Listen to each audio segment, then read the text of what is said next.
Hi అండి, అందరికీ నమస్కారం. ఈరోజు మనం మహాలక్ష్మి అమ్మవారి అవతారం గురించి తెలుసుకుందాం.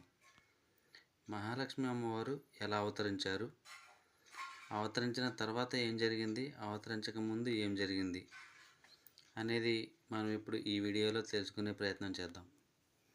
అలాగే మీరు మన ఛానల్కి ఇంతవరకు సబ్స్క్రైబ్ చేసుకున్నట్లయితే సబ్స్క్రైబ్ చేయండి, లైక్ చేయండి, షేర్ చేయండి. మీరిచ్చే ఒక లైక్ మరెంతోమంది హిందువులకి ఈ వీడియోని చేరుస్తుంది. ఇక లేట్ చేయకుండా ఈ స్టోరీలోకి వచ్చేద్దాం. ఈ స్టోరీ ఎక్కడ స్కిప్ చేయకుండా చూడండి, చాలా ఇంట్రెస్టింగ్గా ఉండబోతుంది. ఒకానొక సమయంలో కాలానికి అనుగుణంగా దేవతలు తమ శక్తిని కోల్పోయారు. దానికి కారణం, ఒకసారి ఋషి దుర్వాసనుడు ఒక దివ్యమాల ఇచ్చారు. కానీ దాన్ని ఇంద్రుడు దాన్ని నిర్లక్ష్యంగా ఏనుగు మీద వేశాడు.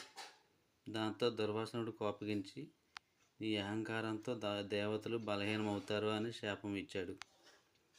ఆ శాపం వల్ల దేవతలు తమ తేజస్సు, ఆయుస్సు, బలం అన్నీ తగ్గిపోతాయి. ఇక అసురులు బలంగా మారుతారు. ఒకప్పుడు స్వర్గంలో సంతోషంగా జీవించిన దేవతలు అసురుల చేతిలో ఓటమి పాలవుతారు. దేవేంద్రుడు తమ సింహాసనం కోల్పోతాడు. స్వర్గం అంతా చీకటిలో మునిగిపోయింది.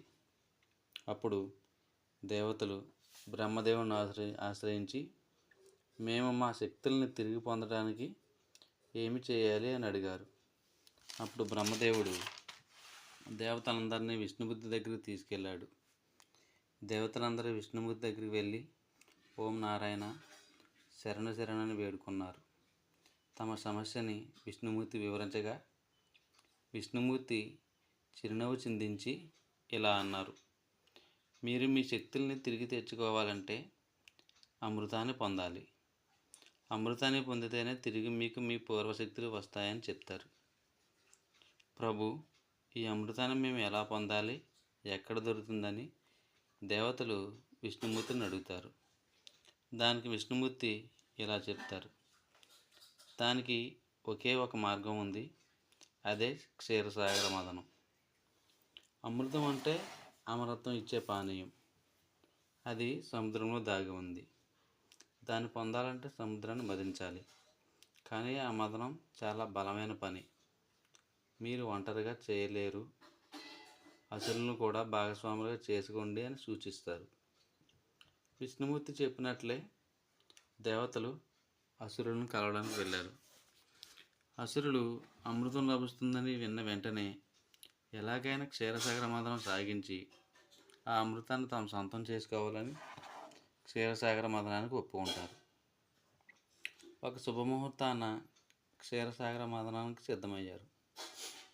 క్షీరసాగరాన్ని మదించడానికి మందర పర్వతాన్ని మదనదండంగా, తాడుగా వాసుకి అనే పామును వాడుతూ మదనాన్ని ప్రారంభించారు. మదనం చేస్తూ ఉండగా పర్వతం క్షీరసాగరంలో మునిగిపోబోయింది. అప్పుడు విష్ణుమూర్తి కూర్మావతారంలోకి మారి పర్వతాన్ని తన వెన్ను మీద మోశాడు. అలా సముద్ర మదనం మొత్తం మీద ప్రారంభం అయ్యింది. మదనం మొదలైన వెంటనే బయటకు వచ్చింది హలహల విషం. ఆ విషం ఎంతటి శక్తివంతమైనదంటే అది ప్రపంచాన్నే నాశనం చేయగలిగేంత శక్తివంతం. దాన్ని చూడగానే దేవతలు ఇంకా అసురులు ఒక్కసారిగా కలవరపడ్డారు. ఆ విషం నుండి ఎలా బయటపడాలో తెలియక ఆందోళన చెందుతూ ఉండగా మహాశివుడు ఆ విషాన్ని త్రాగి తన కంఠంలో ఉంచుకున్నాడు. అలా మహాశివుడు నీలకంఠుడిగా పేరుగాంచాడు. మదనం కొనసాగుతూనే ఉంది.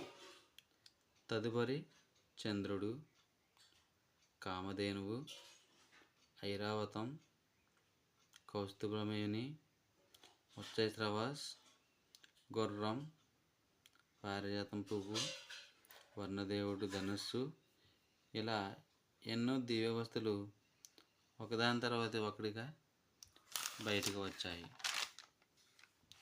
కానీ ఇంకా అమృతం రాలేదు.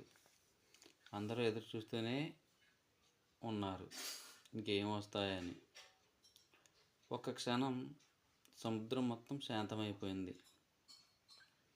అన్ని దిశలలో సువాసన వ్యాపించింది. వాయువుల్లో మంగళస్వరాలు వినిపించాయి. అప్పుడు క్షీరసాగరం నుండి వెలువడింది ఒక దివ్య కాంతి. ఆ కాంతిలో నుండి ప్రత్యక్షమైంది శ్రీ మహాలక్ష్మీదేవి. ఆమె చేతిలో పద్మం, కళ్ళలో కరుణ, ముఖంలో చంద్రముఖ కాంతి. దేవతలంతా నమస్కరించి ఆమె ఎక్కడ అడుగు వేసిందో అక్కడ పుష్పాలు పూశాయి. ఆమె చుట్టూ సువర్ణకాంతులు ప్రసరించాయి. ఆమెను చూడగానే దేవతలు ఇంకా అసురులు మంత్రముగ్ధులయ్యారు. అందరూ ఆమెను తమకు భార్య కావాలని కోరుకున్నారు. అప్పుడు ఆమె స్మితంతో ఇలా చెప్పింది: నేను సత్యం, ధర్మం, కరుణ, శాంతి ఉన్న చోటే నివసిస్తాను. ఎవరిలో అవి ఉంటాయో వారిని నేను భర్తగా స్వీకరిస్తానని చెప్పింది. అంటే సత్యస్వరూపుడు ఎక్కడ ఉంటాడో లక్ష్మి అక్కడే నివసిస్తుంది. విష్ణుమూర్తి అంటే ఎవరు? సంరక్షకుడు, సమస్త జగత్తును సత్య మార్గంలో నడిపించే శక్తి. ఆయనలో శాంతి, సత్యం, కరుణ, నియమం అన్నీ ఉంటాయి. బ్రహ్మశక్తికి సరిపడేది కాదు లక్ష్మి. విష్ణు శక్తికి మాత్రమే సరిపడేది లక్ష్మి. కాబట్టే విష్ణుమూర్తి తన జీవిత భాగస్వామిగా ఎంచుకుంది, వివాహం చేసుకుంది లక్ష్మీదేవి. అలా శ్రీ మహాలక్ష్మి మహావిష్ణు అవతార రహస్యం మొదలైంది. మహాలక్ష్మి ఎక్కడ ఉంటుందో అక్కడ సౌభాగ్యం, సంతోషం, ధనం, ధర్మం ఉంటాయి. ఆమె కటాక్షం లభిస్తే దరిద్రం దగ్గరికి కూడా రాదు. అందుకే మనం శుక్రవారం రోజున ఆమెను పూజిస్తాం. శ్రీసూత్రం, కనకదార స్తోత్రం, మహాలక్ష్మి అష్టకం ఇవి ఆమెకు ఎంతో ప్రీతిపాత్రమైనవి. భక్తితో చేసిన దీపారాధనలో ఆమె కటాక్షం ఖచ్చితంగా లభిస్తుంది. భక్తులారా, మహాలక్ష్మి కథ మనకు చెబుతుంది, సంపద అనేది కేవలం ధనం కాదు.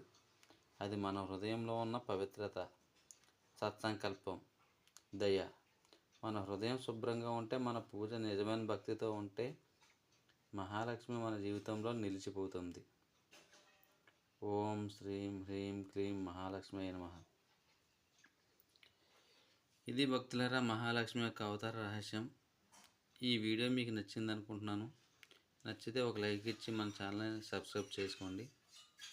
ఇలాంటి మరెన్నో వీడియోలు మీ ముందుకు తీసుకొస్తాను. ఒక లైక్ చేయండి, షేర్ చేయండి.